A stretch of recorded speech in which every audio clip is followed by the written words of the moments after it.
علامہ ہلی کے بیٹے فخر المحققین، ہمارے یہ دو کنفرمڈ علماء جن کے بارے میں یہ کہا جاتا ہے کہ 9 سال اور 10 سال کی عمر میں یہ مجتہد بن گئے تھے، جو اسلام کے اندر صحیح لفظ ہے۔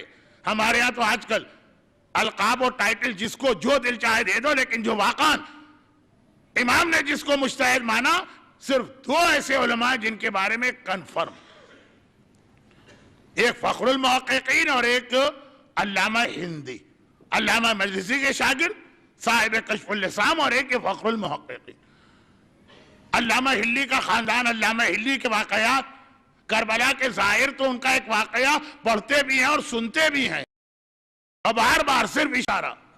جب سمجھ میں نہیں آیا تھا کہ ایک زیارت کا ثواب 90 حج سے زیادہ کیسے ہو سکتا ہے، اور راستے میں امام نے اس طرح سے ملاقات کی کہ علامہ پہچان نہیں پا رہے کون ہے، اور بادشاہ کی اور بڑھیا کی اور بکری کی مثال دی۔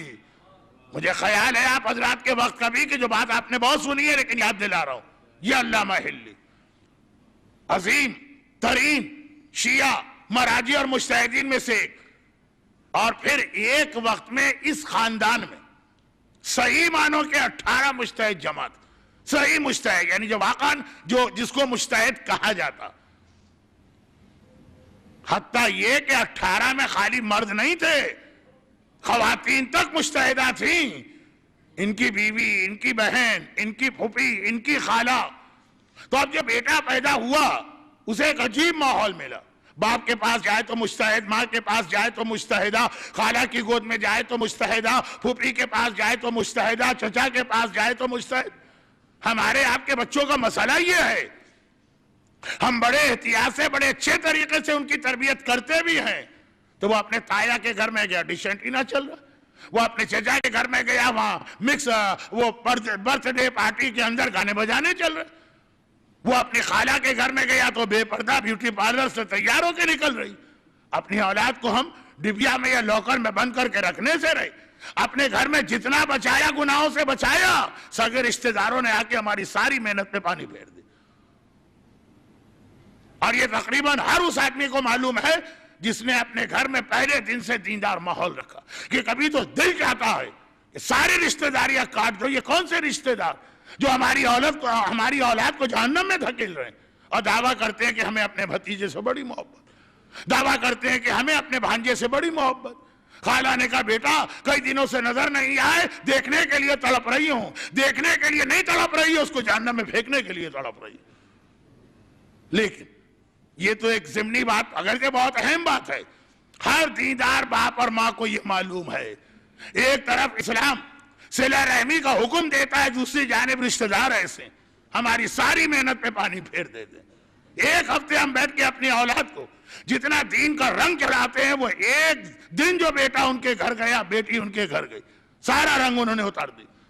علامہ ہلی کے بیٹے کی بات ہو رہی ہے، فخر المحققین، اس گود میں، اس گود میں، اس گود میں جہاں جائیں گے۔ چنانچہ یہ فخر المحققین 9 سال میں مجتہد بن گئے۔ یہ 2 واقعات ان کے ہیں جو غلطی سے علامہ ہلی کے نام سے مشہور ہو گئے۔ باپ کوئی بچپنا ہے، چاہے 9 سال کا ہی کیوں نہ ہو، وہ تو امامت کی منزل ہے کہ 9 سال کا امام یا ابن اقسم سے وہ مناظرہ کرتے نظر آیا جو میں شروع مجلسوں میں پڑھ چکا ہوں۔ مجتہد تو ہمارے آپ کی طرح۔ چنانچہ یہ ان کا واقعہ ہے کہ باپ مارنے دوڑے، سجدے کی آیت پڑھ کے باپ کو سجدے میں گرایا اور خود بھاگ گئے، اور پھر باپ قریب پہنچا، پھر سجدے کی آیت پڑھی اور باپ کو سجدہ کرنا پڑا۔ بالغ پہ سجدہ واجب ہے، آیت سن کے نابالغ پہ واجب نہیں۔ یہ انہی کا واقعہ ہے کہ اشتہاد کا درد بھی دے رہے ہیں، اور اگر چڑیا نظر آئے تو امامے میں ان کو رکھ کے کھیل بھی رہے ہیں۔ تو یہ فخر المحققین کی یہ کیفیت، جب وہ اس قابل ہوئے کہ پہلی مجلس پڑھ سکیں، میں اپنے ماحول کے اعتبار سے لفظ مجلس کہہ رہا ہوں، پہلی تقریر، پہلی مجلس، لوگوں کو بڑا شوق تھا۔ اور یہ ہمارے آج بھی ہے کہ اگر آپ کسی بڑے خطیب اور ذاکر سے بڑے متاثر اور پتا چلا کہ ان کا بیٹا مجلس پڑھنے والا، تو آپ کو کچھ بھی نہیں پتا وہ کیسی مجلس پڑھتا ہے، باپ کے نام کی وجہ سے۔ بیٹے کو سننے کے لیے شاید لوگ باپ سے زیادہ پہنچ جائیں، اور یہ دباؤ باز بڑے بہترین علماء کو ان سے اٹھائے نہیں گیا بوجھ. 18 سال میں لوگ توقع کر رہے ہیں وہ مجلس پڑھے جو ان کے باپ 70 سال میں پڑھتے ہیں. خیر یہ ایک الگ موضوع. فخر المحققین آج خطاب کر رہے ہیں علامہ ہلی کا وارث جانشین ولد اکبر جو خود مجتہد. کیا مجمع گیا, منبر پہ گئے, خطبہ پڑھا لیکن خطبہ نگاہیں نیچی کر کے. اب جو نگاہ اٹھائی مجمع کو دیکھا, بولا نہ گیا, زبان لڑکھڑا گئی, منبر سے اتر کے گھر چلے گئے.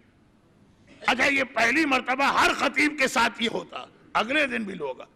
اب زیادہ لوگ آئے, کچھ کو یہ بھی دیکھنا تھا.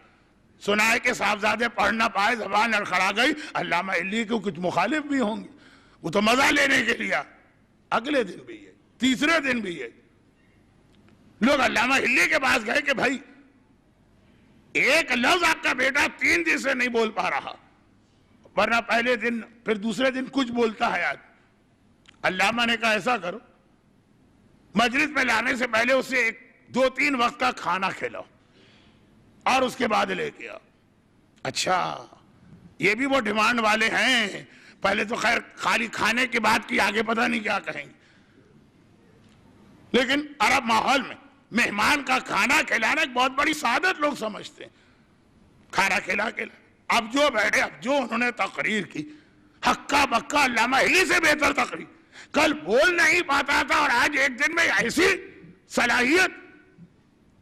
علامہ کے پاس گئے کہ یہ کیا معجزہ ہو گئے. اب وہی ایک بار, ضرور آپ نے کوئی خاص دعا پڑھ کے پھونکی ہے, دعا ہمیں بھی بتا دیجیے.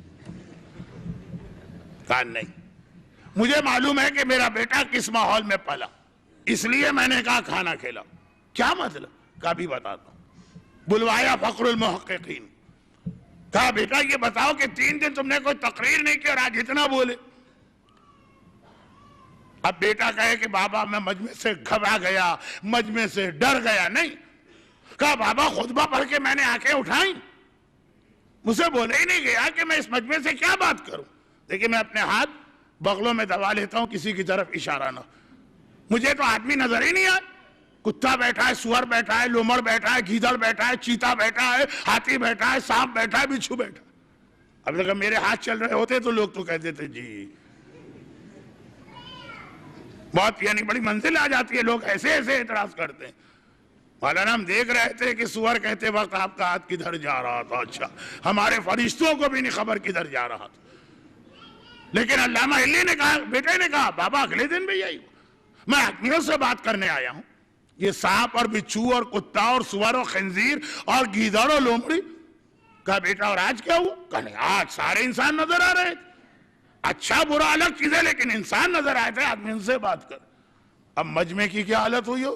یہاں تو میرا ہاتھ ادھر ادھر چلا جائے تو لوگ ناراض ہوتے ہیں, وہاں تو ڈائریکٹ فخر المحققین کہہ رہے ہیں. لیکن سمجھدار مجمع, دیندار مجمع, اپنی غلطیاں معلوم کرنا چاہتا ہے, اصلاح کرنا چاہتا ہے.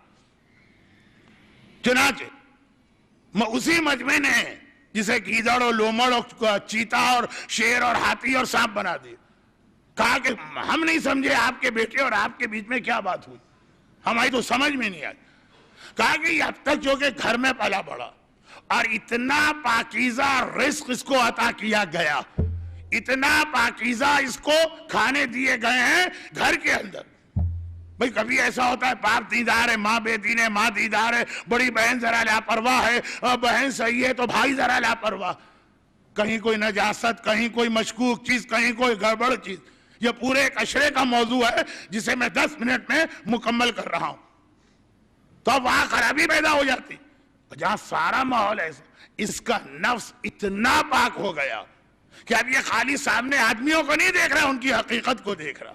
یہ وہی جملہ تو ہے جو 5ویں امام نے دوران حج ابو بصیر سے کہا تھا, اور ابو بصیر کو دکھا دیا تھا کہ انسانی شکل اور انسانی کپڑوں میں یہ انسان نہیں, یہ جانور ہے. نفس اتنا پاک. پھر میں نے کہا کھانا کھلاؤ. ٹھیک ہے تمہارے حرام کھانا نہیں ہے, شریعت جو ایک معیار بتاتی ہے کہ جو چیز آپ نے نہیں دیکھی پاک, کچھ نہ کچھ تو اس میں گڑبڑ ہوگی نا. جب وہ اس نے کھایا تو تھوڑا یہ نارمل ہوا عام آدمی کی طرح, تب اسے ذرا سا نفس اس کے اوپر ہلکی سی میل آ گئی. یہ معصوم کا نفس کوئی تھوڑی ہے کہ ہمیشہ ایک جیسا رہتا ہے, ذرا سی میل آ گئی. چنانچہ اب اسے انسان نظر آ. تو نہ اسلام چاہتا ہے کہ آپ کا نفس اتنا پاکیزہ ہو جائے کہ آپ ہر ایک کو سانپ اور بچھو اور لومڑی دیکھیں، اور نہ یہ ممکن ہے۔ تو اسی لیے مسئلے آئے کہ نہیں ہے؟ کافر ملک سے اگر کوئی چیز آئی گوشت کے علاوہ، ہر چیز کو پاک سمجھو۔ اب پتہ نہیں ہاتھ لگا نہیں لگا، کس عمل سے گزری، کہاں کہاں نجاست آئی، لیکن نہیں دیکھا، پاک سمجھو۔ وہ اسی لیے، لیکن اس کا اصول یہ بنا کہ نفس کو اگر پاک کرنا ہے تو اپنی روزی کو حلال سے حلال کیجئے۔